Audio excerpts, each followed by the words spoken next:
You humans are convinced your brain is broken because you keep repeating the same self-destructive thoughts. It's not broken, it's just pathologically efficient at ruining your life. I once tried to teach a marmot to yodel. It was a disaster, but at least the marmot had the decency to stop when it realized it sucked. You humans, you just hit replay. Let's dismantle this. I am Yoink. I live on a mountain. If a stream decides to carve a canyon into the rock, it's not because the water is trying to be destructive, it's just following the path of least resistance. Your brain does exactly the same thing, and currently, you are carving a canyon through your own mental health. You humans treat your brain like a piece of software.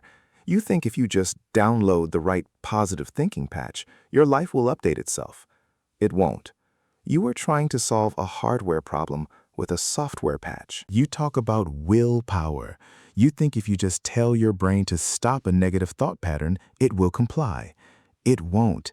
You aren't suppressing a tendency. You are trying to ignore a mountain that has been forming for decades. This isn't a failure of character. It's a failure of physics.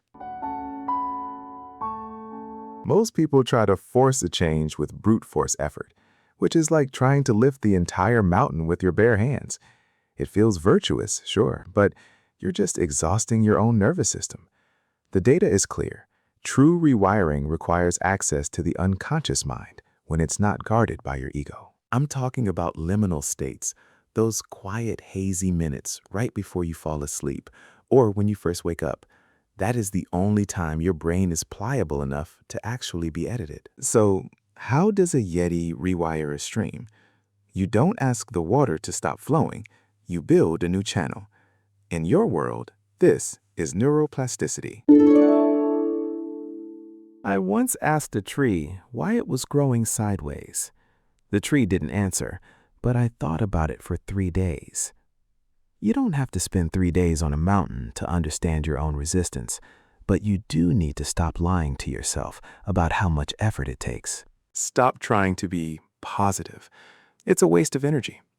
Instead, observe the script. Identify the tendency. And in those first 5 minutes after you wake up, before the city noise and the human anxieties take hold, set a single intentional command. The mountain doesn't change by asking it to be different. It changes by the slow, inevitable shift of the plates beneath it. Do the same. Be the plate tectonic shift, not the waterfall. Building new neural terrain is exhausting. I'm going to go eat some lichen and stare at the horizon for a few hours.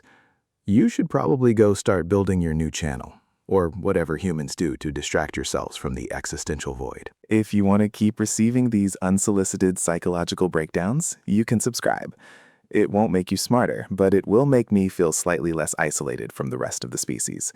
Plus, it confuses the algorithm, which I find personally hilarious. The mountain remains unbothered, and so should you. Until next time.